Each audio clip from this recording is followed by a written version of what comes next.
আমরা নির্বাচনের আগেই দেখছি কোন কোন দলের কেন্দ্রীয় নেতারা নির্বাচনে দাঁড়িপাল্লায় ভোট দিলে জিবা কেটে নেওয়া হবে বলে ঘোষণা দিচ্ছেন, কিন্তু আমরা লক্ষ্য করছি মাননীয় স্বরাষ্ট্র উপদেষ্টা সাহেব আপনি নির্বাচনের জন্য প্রস্তুত, আপনি ঘোষণা করছেন, এখনো এই জিবা কেটে নেওয়ার এই সন্ত্রাসী এখনো কেন গ্রেফতার করতে পারেন নাই?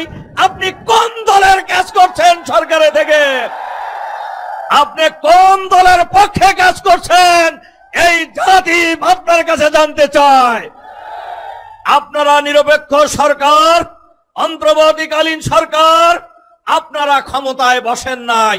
2000 মানুষের জীবনের বিনিময়ে, হাজার হাজার মানুষের রক্তের বিনিময়ে, লক্ষ লক্ষ মানুষের ত্যাগ এবং কোরবানির বিনিময়ে ফ্যাসিবাদ মুক্ত বাংলাদেশে একটি নিরপেক্ষ নির্বাচনের জন্য, গ্রহণযোগ্য নির্বাচনের জন্য, গণহত্যার বিচারের জন্য, লেভেল প্লেইং ফিল্ড তৈরি করার জন্য, জুলাই সনদ ঘোষণার জন্য, জুলাই সনদকে আইনি ভিত্তি দেওয়ার জন্য, সংবিধানে সংযোজনের জন্যই আপনাদেরকে ক্ষমতায় বসানো হয়েছে।